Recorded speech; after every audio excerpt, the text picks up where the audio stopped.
demonstrators and lobby groups gather in the Cape Town CBD ahead of the Finance Minister's budget speech. Now, the unions have already expressed their intention to protest. Our reporter, Natalie Malgas, is following this particular grouping of the unions or members of the union. Natalie, good morning to you. I see SAFTU banners there, and it's quite clear which federation is leading this particular protest. Is there any movement yet, but also importantly, what are the demands?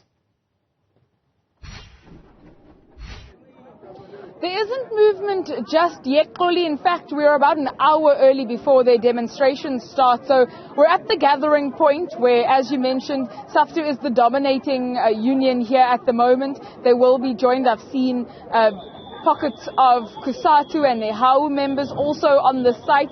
For the most part, we've got the law enforcement and police officers on the periphery, just monitoring and keeping guard. In fact, just as we speak, we're seeing taxi loads of more demonstrators arriving. So this is expected to be quite a sizable movement when it eventually kicks off at about midday. Of course, at least 2 hours ahead of the Finance Minister's budget speech.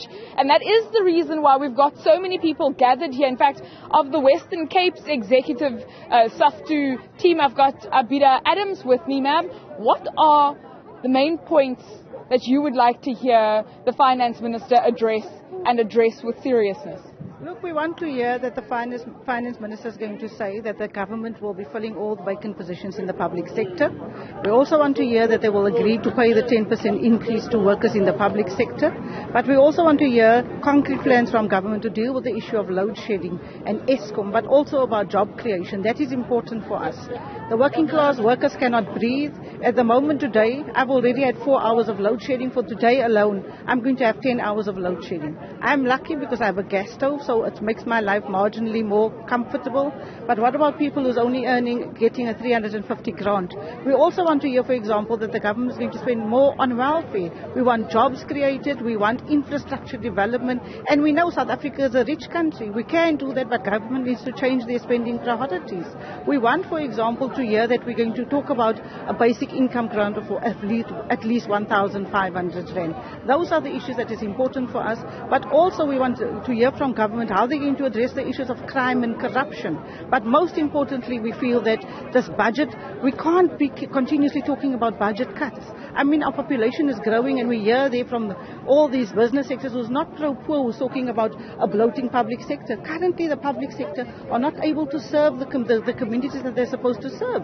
What are the queues? What are the queues like at Home Affairs? What are the queues like even with SAPS? We don't have capacity. We are not able to deal with issues of crime.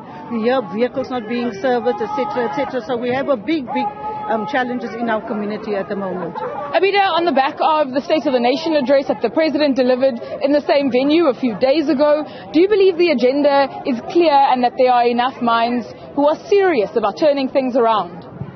We don't have any faith in the ANC government. We also don't have any faith in the speech that was delivered, because it's all dreams, rumors and promises, but nothing concrete. I mean, like a few years ago, the President was talking about smart cities. I mean, how can we even think now conceptually about the smart city because we don't have electricity, so we have no faith.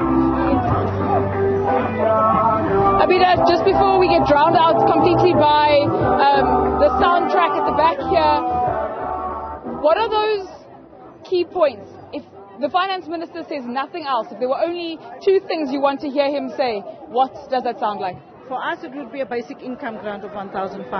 It would be to fill all the vacant posts in the public sector and to pay the public sector workers a 10% increase, because we are sitting with rising unemployment and also rising cost of living. But equally more important is we want to hear about sustainable jobs, not EPWP positions. We want workers to be getting decent jobs and a decent pay as well, and that with a living wage. Just lastly, Abida, does it get tiring to do this every year? Because a lot of these things are what you bring up annually. Of course we are tired, but I think for us, and you can also see that for a change, Kusatu and SAFTU, two federations and other independent trade unions, we are working together because we see this is not just a thing of whatever T-shirt you are working, it's affecting everybody. It's affecting the workers and it's affecting the working class, and this is the message that we want to send to government, that we are uniting and we will fight them together.